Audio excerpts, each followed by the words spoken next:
इश्क में मेरे दिल टूटना तो लाज़मी था। इश्क में मेरे दिल टूटना तो लाज़मी था। कांच का दिल था और मोहब्बत पत्थर से की थी। क्या आपका दिल टूटा है? क्या आप दिल टूटने से बहुत ज़्यादा दुखी है? तो दुखी मत हो मेरे दोस्त, इस वीडियो को आखिर तक देखो। नमस्कार, मैं मनोवैज्ञानिक डॉक्टर मयूरिका दास विश्वास, और मेरे पास बहुत सारे लोग आते हैं टूटे हुए दिल के साथ, और उनके टूटे हुए दिल को मरहम पट्टी करने के आइडियाज़ मैं उन्हें देती हूँ। स्वागत है आपका योर सर्वाइवल मॉडल में। हम तुमसे जुदा होके मर जाएंगे रो रो के, ऐसा हमें लगता है, लेकिन एक्चुअली कोई रोते रोते मरता थोड़ी है। देखिए, हमें ऐसा ये महसूस होता है कि दिल टूटने के बाद का जो दर्द है वो बिल्कुल असहनीय है, उसे हम बर्दाश्त नहीं कर सकेंगे, हम मर जाएंगे। हम चाहते हैं कि वो दर्द बस जल्द से जल्द ख़त्म हो जाए।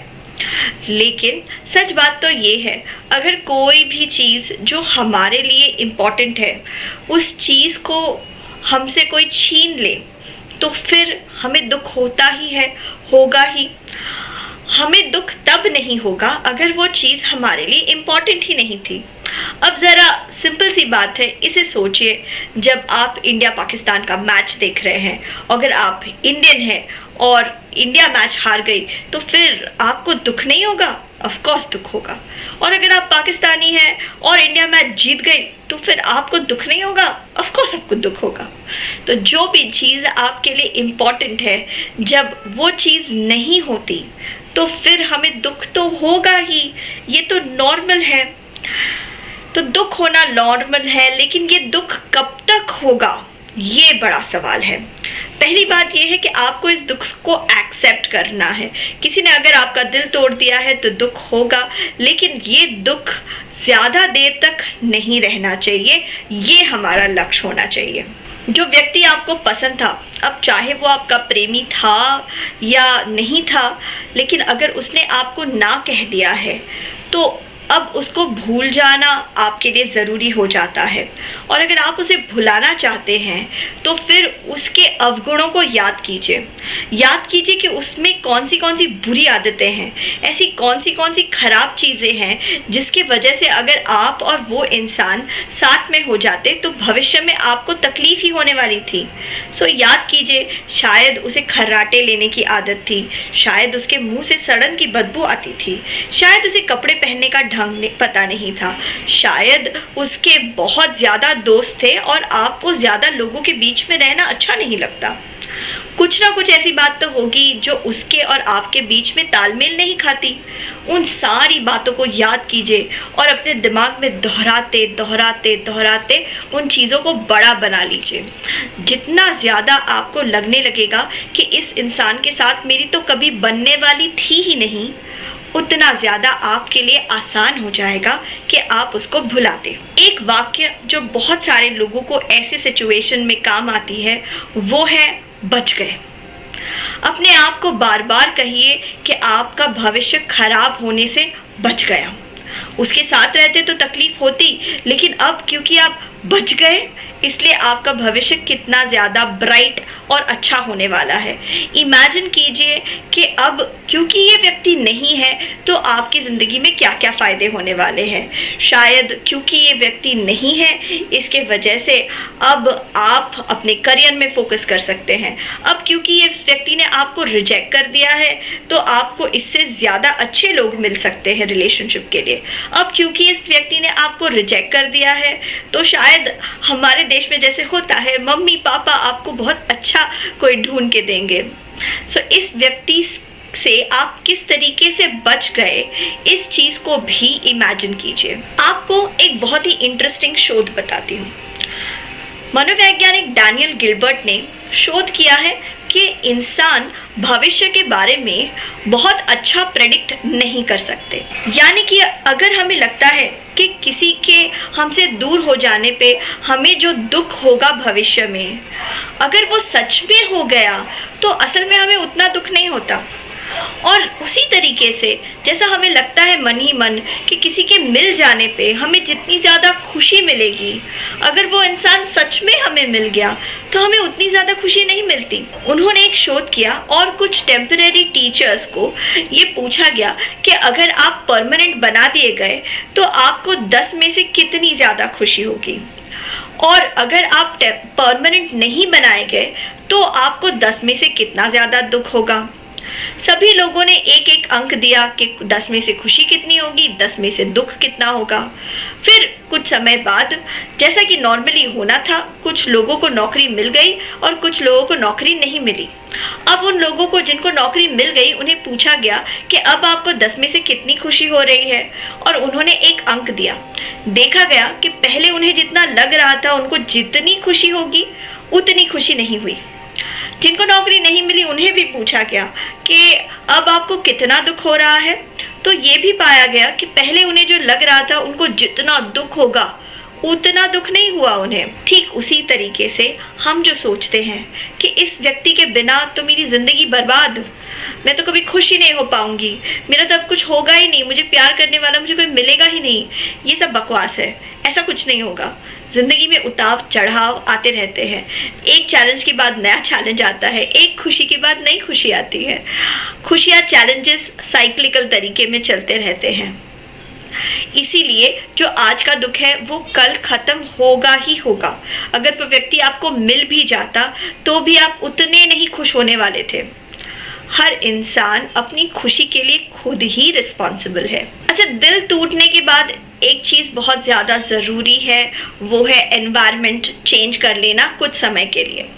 देखिए, उसी एनवायरनमेंट में अगर आप रहेंगे तो फिर आपको वो सारी पुरानी बातें याद आती रहेंगी। हम यहाँ मिले थे, हम यहाँ कॉफ़ी पीते थे, वो यहाँ पे खड़ा रहता था, उसने इस कलर की साड़ी पहनी हुई थी, etcetera etcetera etcetera. So change the environment. जब आप वातावरण को बदलेंगे, नए वातावरण के साथ असल में हमें नए चैलेंजेस मिलते हैं। किसी नए शहर में जाना, किसी नए जगह पे पहुंच जाना। जब हम नए जगह पे जाते हैं तो नई एडजस्टमेंट हमारे दिमाग में जगह बनाने लगती है। हमारे को नए प्रॉब्लम सॉल्व करने हैं। अब यहाँ से बस स्टॉप कितना दूर है, यहाँ से ट्रेन ट्रैवल कैसे करते हैं, यहाँ पे नए दोस्त कैसे बनेंगे, यहाँ पे बीड़ी की दुकान कितनी दूर है। तो नए जगह पे जाइए कुछ समय के लिए। नया जो स्थान होगा वो आपको पुरानी यादें भुलाने में मदद करेगा। मैं मानती हूँ कि दिल टूटने के बाद हमें डिप्रेशन जैसे सिम्टम्स महसूस होते हैं। सारा दिन रोते रहना, निराश हो जाना, भूख नहीं लगना, कहीं पे जाने का मन नहीं करना। लेकिन ये एक ऐसा समय है, अगर किसी तरीके से आपने जोड़ तोड़ के अपने आप को कुछ नए कार्य में लगा लिया, एक नए टास्क में लगा लिया, तो आपका ब्रेन जो पहले से ही इस दुख से बाहर आने की कोशिश करना चाहता था, इस दुख से छुटकारा पाने की कोशिश करना चाहता था, उसे नए टास्क में आनंद मिलने लगेगा। आपका ब्रेन नए टास्क पे एक्चुअली अच्छे से फोकस कर पाएगा। ये एक अच्छा समय है अपने करियर, अपनी पढ़ाई के ऊपर फोकस करने का। दिल टूटने पे एक गलती जो बहुत सारे लोग करते हैं वो है क्यों पूछना। मेरे साथ ऐसा क्यों हो गया, उसने मुझे क्यों छोड़ दिया, क्यों, मैंने क्या गलत किया था। ये क्यों पूछना आपको बंद करना है। देखिए, आप जितना भी क्यों पूछेंगे आपको उस क्यों का जवाब नहीं मिलेगा। आपका बार बार मन करेगा कि आप उसे फ़ोन करके पूछे कि क्यों तुम मुझे प्यार नहीं कर सकते। आप उसे मैसेज करें, आप उसे चिट्ठियाँ लिखें, किसी दोस्त के थ्रू पे उसे पूछे कि ऐसी क्या गलती हो गई, क्यों, क्या हम ऐसा कर सकते हैं जिससे हम वापस से जुड़ जाएं। ये प्रोसीजर आपके काम नहीं आएगा। इसलिए क्यों पूछने से अच्छा है अपने आप को पूछे अब क्या, अब नेक्स्ट क्या, इसके बाद और क्या, अब क्या, नेक्स्ट क्या। जब भी आप अपने आप को क्यों पूछते हुए पकड़ ले, तब भी इमीडिएटली आप अपने आप से कहिए नहीं, अब क्या, नेक्स्ट क्या, अब क्या करना है, अब कहाँ जाना है, अगले आधे घंटे में मुझे क्या करना है, नेक्स्ट क्या। इस तरीके से धीरे धीरे आपका दिमाग सल्यूशन की तरफ चला जाएगा, गोल्स की तरफ चला जाएगा और आपको पता भी नहीं चलेगा कि कब आप पुराने दुख से बाहर आ जाएंगे। आगे बढ़ने से पहले मैं कुछ गलत आदतों के बारे में भी आपको बता दूं। बहुत सारे लोग हैं जो दिल टूटने के दर्द से जल्दी जल्दी छुटकारा पाना चाहते हैं, इसलिए वो किसी तरीके के नशे की आदत में चले जाते हैं। आपको उससे बचने की कोशिश करनी चाहिए। देखिए, देवदास बनेंगे तो आखिर मरकट तक ही पहुंचेंगे, इसलिए ज़रूरी है कि देवदास न बने और अपनी सारी एनर्जी को अपने आप के ऊपर लगाइए, खुद को बनाने में लगाइए। अपने आप को कुछ ऐसा बड़ा बनाएं कि आपको देखकर आपके सारे पुराने लवर्स जलें, वो अपनी किस्मत को कोसे कि आपके जैसे वैल्यूबल एसेट को उन्होंने जाने दिया। एक और चीज़ जो आपको नहीं करनी चाहिए वो है रीबाउंड रिलेशनशिप में जाना, यानी कि एक इंसान का दुख दूर करने के लिए किसी और इंसान के ऊपर डिपेंडेंट हो जाना। अब जो नया इंसान आएगा, आप बार बार इसके अंदर पुराने इंसान को ढूंढेंगे, पुराना इंसान आपको मिलेगा नहीं और नया इंसान आपको खुश नहीं कर पाएगा। ये तो बहुत ज़्यादा नाइंसाफ़ी हो गई आप पे भी और इस नए इंसान के ऊपर भी। इसलिए रीबाउंड रिलेशनशिप्स अच्छे नहीं होते। आपको अपने आप को पहले स्थिर कर लेना चाहिए, कॉन्फिडेंट हो जाना चाहिए। ऐसी स्थिति में आइए कि आप खुद से ही खुश हैं, खुद से ही मस्त रहते हैं। फिर उसके बाद आपको रिलेशनशिप के लिए कई सारे लोग मिल जाएंगे और उनमें से बेस्ट इंसान को छांट लेना। एक और गलत चीज़ जो लोग करते हैं वो ये है दिल टूटने के बाद दोस्तों को अवॉइड करना और बाहर जाना अवॉइड करना। ये घोर पाप है, घोर पाप। कभी मत ऐसा करना।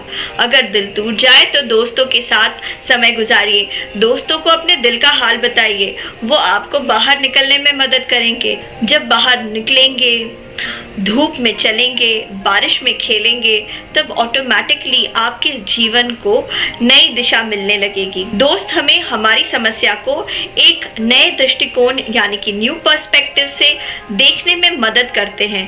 कभी कभी दोस्तों से बात करना इतना ज़्यादा मैजिकल हो सकता है कि एक सेकंड में एक पत्ती जैसी जल जाती है और फिर हमें लगता है कि नहीं, बस अब हमें पुराने उस इंसान के ऊपर कोई डिपेंडेंसी नहीं है। दिल में इतनी सारी बातें होती हैं कि कहें तो किसको कहे, कौन सुनेगा। हमेशा दोस्त भी तो नहीं होते बातें सुनने के लिए। तो तब काम आता है जर्नलिंग। अपनी एक ऑनलाइन डायरी बनाइए या फिर कोई फिजिकल डायरी बनाइए, जर्नल बनाइए और उसमें अपने दिल के सारे हाल लिख डालिए। लिखिए लिखिए लिखिए लिखिए लिखिए, इतना लिखिए कि फाइनली फिर आप बोर हो जाए और फिर आपको लगे इतना लिखने से तो अच्छा है दुखी नहीं होते, जाते हैं पार्टी कर लेते हैं या पढ़ाई कर लेते हैं। देखिए, जर्नलिंग करने से हमारे मन की जो भड़ास है वो धीरे धीरे बाहर आने लगती है और ख़त्म हो जाती है। जर्नलिंग हमें किसी भी मुद्दे को एक आउटसाइड पर्सपेक्टिव से देखने में मदद करती है। न्यूरो लिंग्विस्टिक प्रोग्रामिंग यानी कि NLP में कहते हैं there is no failure, only feedback. तो अगर किसी ने आपको रिजेक्ट कर दिया है तो फिर इसको एक हार के रूप में मत देखिए। ये मत सोचिए कि आप एज ए इंसान फेल हो गए हैं। आप नहीं फेल हुए हैं, आप नहीं पूरी तरीके से रिजेक्ट किए गए हैं। ऐसा नहीं है कि किसी ने आपको प्यार में रिजेक्ट कर दिया है तो आपको यूनिवर्सिटी से निकाल दिया गया, नौकरी से निकाल दिया गया, पेरेंट्स आपको घर में नहीं घुसने देते। सिर्फ प्यार में रिजेक्शन मिला है, वो भी एक पर्टिकुलर इंसान से, क्योंकि उसके पास भी हक है कि वो अपने पसंद के किसी पार्टनर को चुने। फेलियर को फीडबैक समझो, यानी कि समझने की कोशिश कीजिए कि ऐसी कौन सी चीज़ है जो आपके अगेंस्ट काम कर रही है। आपकी ऐसी कौन सी आदत है जो आपको छोड़ देनी चाहिए, ऐसी कौन सी आदत है जो आपको बनानी चाहिए, कौन सी जगह है जहाँ पे आपको अपनी कमियाँ पूरी करनी चाहिए। अगर आप लड़के हैं तो कोशिश कीजिए अपनी मैस्कुलिनिटी बढ़ाने की। मैस्कुलिनिटी बढ़ाना यानी कि ये नहीं कि आप बहुत ज़्यादा मस्कुलर बन जाएंगे, वैसे उससे भी फ़ायदा होता है, लेकिन वही सिर्फ मैस्कुलिनिटी नहीं है। मैस्कुलिनिटी का मतलब है वो पुरुष जो समस्याएं सुलझाता है, अपने परिवार की समस्याएं, अपने आस पड़ोस की समस्याएं, अपने कम्युनिटी की समस्याएं, जिसके पास समस्याएं सुलझाने की क्षमता है, वो होगा सबसे ज़्यादा मैस्कुलिन इंसान। अब वो एक क्रिएटिव साइंटिस्ट हो सकता है, वो म्यूजिशियन हो सकता है, वो कवि हो सकता है। जब आप बहुत ज़्यादा मैस्कुलिन बन जाते हैं, यानी कि समस्या सुलझाने वाले पुरुष, ओके, तब आपको बहुत आकर्षक माना जाता है। जब आप खुद को आत्मविश्वास के साथ देखते हैं, तब दुनिया भी आपको पसंद करने लगती है, आप पे भरोसा करना चाहती है। आदमियों का खुद के ऊपर आत्मविश्वास होना बहुत ज़्यादा ज़रूरी है। अगर आप एक लड़की हैं और आपको रिजेक्ट कर दिया गया है, तो कोशिश कीजिए अपनी फेमिनिटी बढ़ाने की। फेमिनाइननेस क्या होगा? यानी कि ज़्यादा केयरिंग बनना, ज़्यादा नर्चरिंग बनना। जो भी लड़की केयरिंग होती है, नर्चरिंग होती है, यानी कि वो किसी भी प्रोजेक्ट को संभाल सकती है, लोगों को लीड कर सकती है, लोगों के संरक्षण के बारे में सोचती है, कम्युनिटीज़ के संरक्षण के बारे में सोचती है, ज्ञानी है, समस्याओं को प्रेडिक्ट कर सकती है और उनके सल्यूशंस को तैयार करके रख सकती है। जो लड़की नर्चरिंग में बहुत ज़्यादा अच्छी है, उसे ऑटोमेटिकली सारे लोग अट्रैक्टिव मानेंगे। जैसे मैस्कुलिनिटी में फिजिकल स्ट्रेंथ ज़रूरी है, वैसे फेमिनाइननेस में आर्ट और कल्चर में इंटरेस्ट बहुत ज़्यादा महत्व रखता है। तो अब अगर आप अच्छी गायिका हैं, अगर आप अच्छा डांस करती है, तो वो भी आपके फेमिनाइननेस को बढ़ाता है। लगभग हर समाज में ज़्यादातर लड़के ज़्यादा फेमिनाइन लड़कियों को पसंद करती है और ज़्यादातर लड़कियां ज़्यादा मैस्कुलिन लड़कों को पसंद करती हैं। बाहरी तौर पर ज़्यादा मैस्कुलिन होना, फिजिकली मस्कुलर होना या फिर शारीरिक रूप से ज़्यादा एथलेटिक होना हो सकता है, लेकिन डीप डाउन ज़्यादा मैस्कुलिन होने का मतलब है एक अच्छा प्रॉब्लम सॉल्वर होना। लड़के भी उसी तरीके से ज़्यादा फेमिनाइन लड़कियों को पसंद करते हैं, जिसका मतलब हो सकता है जिसकी अदाएं बहुत अच्छी है, जिसके नखरे बहुत प्यारे हैं, जो बहुत क्यूट बातें करती है, हंसती है तो सबको हंसने का मन करता है, सुंदर है, मेकअप बहुत बढ़िया करती है। लेकिन ये सतह पर, ये ऊपरी क्वालिटीज़ है। अंदरूनी क्वालिटी है वो लड़की ज़्यादा फेमिनिन है, जो सबको साथ में लेके चलती है, जो सबकी भलाई के बारे में प्लान्स बना सकती है। अपने वीडियोस में जो इन्फॉर्मेशन मैं शेयर करती हूँ, वो कहीं पे मेरे काउंसलिंग एक्सपीरियंस से इंस्पायर्ड है और कहीं पे साइकोलॉजी की पढ़ाई से इंस्पायर्ड है। कोई भी कही हुई बात एकदम 100% सत्य नहीं होती और 100% केसेस में अप्लाई भी नहीं होती। देखिए, अगर इस वीडियो में कही हुई बात आपको अपील करती है, अगर नहीं करती तो कोई बात नहीं, ढूंढते रहो, कोशिश करते रहो, सल्यूशन आपको ज़रूर मिल जाएगा। अगर आपको ये वीडियो पसंद आया है, जब आपने इतने देर तक देखा है तो पसंद आया ही होगा, तो एक लाइक रख दो, अच्छा लगेगा हमको। इस वीडियो को शेयर कीजिए अपने दोस्तों के साथ, क्योंकि दिल टूटे हुए दोस्त इतने सारे होते हैं, किसी का भलाई कर देंगे आप। आपके मूल्यवान समय के लिए धन्यवाद।